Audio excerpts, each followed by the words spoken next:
जय श्री राधे। 28 अक्टूबर को शरद पूर्णिमा, अश्विन पूर्णिमा में ग्रहण लगने जा रहे हैं। आश्विन के बाद कार्तिक आ रहे हैं। कार्तिक महीना पूरा महीना जो है श्री हरि का महीना कहा गया है। जगन्नाथ धाम से लेके वृंदावन धाम से लेके जितने भी श्री विष्णु धाम हैं, विदेश से लेकर गांव देहात से लोग आते हैं इस महीने को और जागृत करने के लिए। इसमें मेरा एस्ट्रोलॉजिकल पक्ष ये है कि चूंकि कार्तिक महीना में सूरज नीच के होते हैं, इसलिए श्री हरि के रूप में, श्री विष्णु जी के रूप में उस महीना को इनर्जाइज करने के लिए उनकी पूजा की प्रथा हमारे सनातनी ऋषि मुनियों ने रखी होगी। क्योंकि 15 अक्टूबर से लेकर 15 नवंबर के बीच में सूर्य नीच के रहते हैं। उसी समय दो जो हमारे सनातन के हिंदू धर्म के जो पूजा हैं, एक दीपावली है, दूसरा छठ है। दोनों कहीं न कहीं अग्नि से, सूर्य से जुड़ा हुआ है।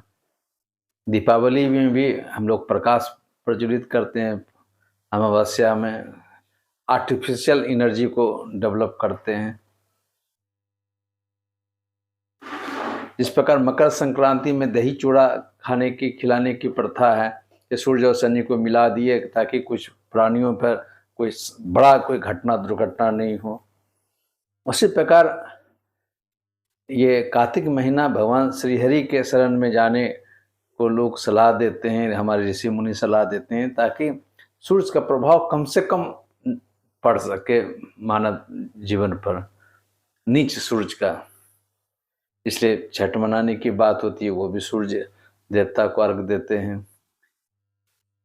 तो कहने का तात्पर्य है कि प्रत्येक महीना, जो हिंदी महीना कार्तिक का मतलब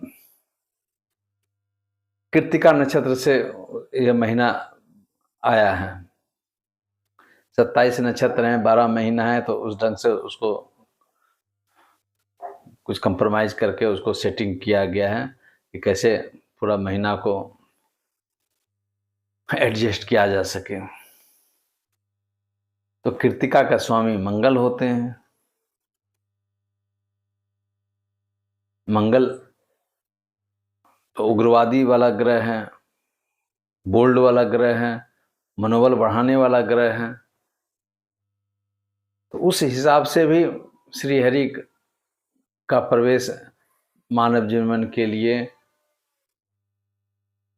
अति उत्तम है। तो बैलेंस करने का कोशिश हमारे ऋषि मुनियों ने किया है कि कोई अगर पार्ट कमजोर है तो उसको कैसे आर्टिफिशियल ढंग से हम बलवान करें, ताकि मनुष्य पर कम से कम कष्ट आने की बात हो। और ये लॉजिक से अगर आप सोचिएगा तो लॉजिक से ये बात दृष्टिगोचर होता है, दिखाई पड़ता है। जब सूर्य तुला राशि में है तो सूर्य से रिलेटेड पूजा, या जो सबसे एक तो जो कार्तिक के जो अमावस्या आएंगे, जिसे दीपावली मनाएंगे, वो पूरा 12 महीना में सबसे अंधकार वाला समय होता है। अगर एस्ट्रोलॉजिकल टर्म से भी हम कैलकुलेट करें तो ऐसे ही ठंड का महीना जो जरा सा अंधकार वाला, ज़्यादा दिन भी छोटा हो जाते हैं, रात बाद बड़े हो जाते हैं।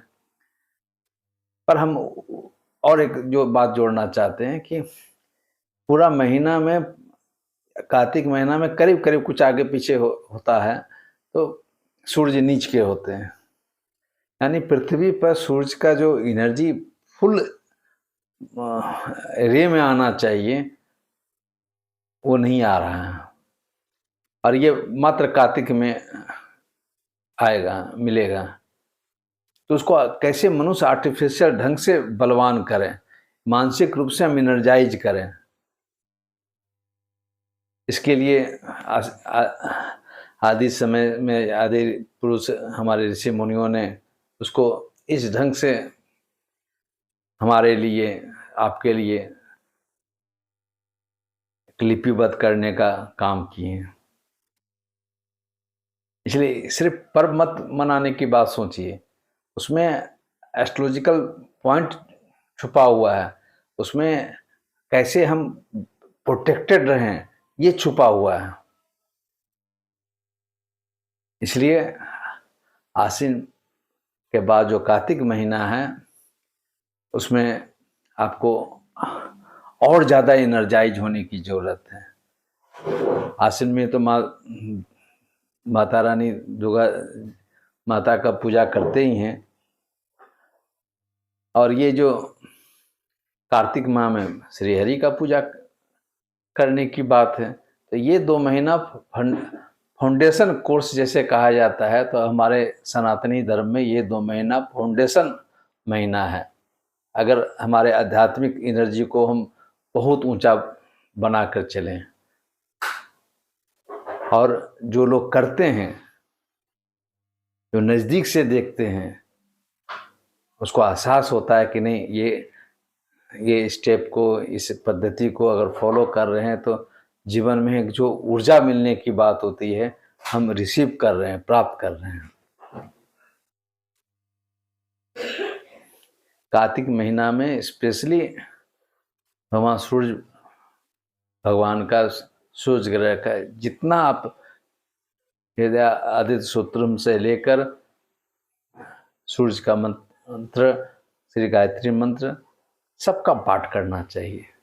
जो जहाँ पर ऐसा आपको लग रहा है कि उसका वाइब मुझे अच्छा लग रहा है, एकदम उसको फॉलो कीजिए। ये पूरा महीना में अपने पिता को, अगर जीवित हैं उनको जितना श्रद्धा है उनके प्रति जितना आप सम्मान दे सकते हैं, उनको जितना सेवा कर सकते हैं, और नहीं है तो स्वर्गवासी को जिस ढंग से आप उनके लिए कुछ सोच सकते हैं, उनके लिए कुछ लोगों को मदद कर सकते हैं, दान कर सकते हैं, ये बहुत बड़ा सेवा होगा, बहुत बड़ा ये कार्तिक महीना का लाभ मिलेगा।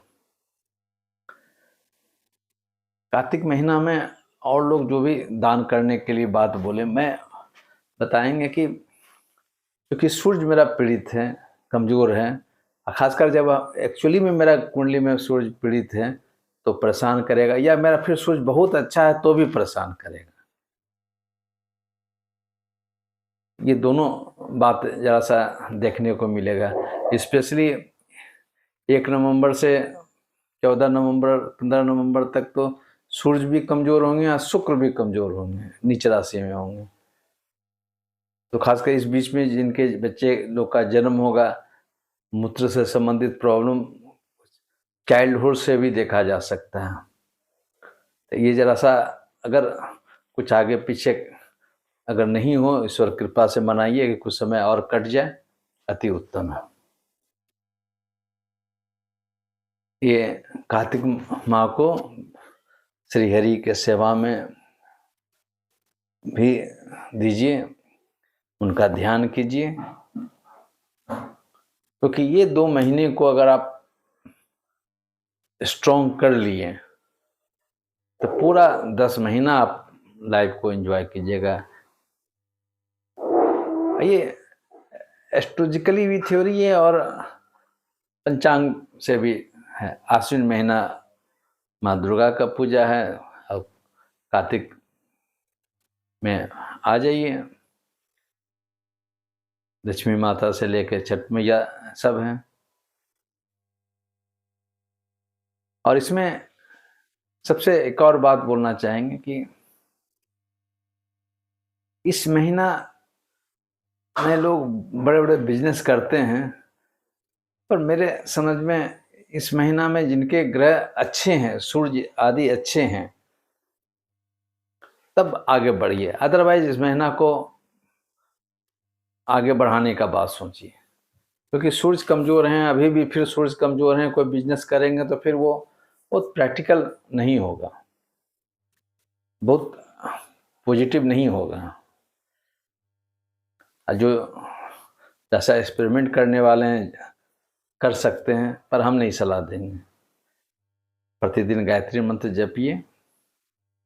सूरज कमज़ोर है तो पानी भी खूब पीजिए, ढाब का पानी भी खूब पीजिए।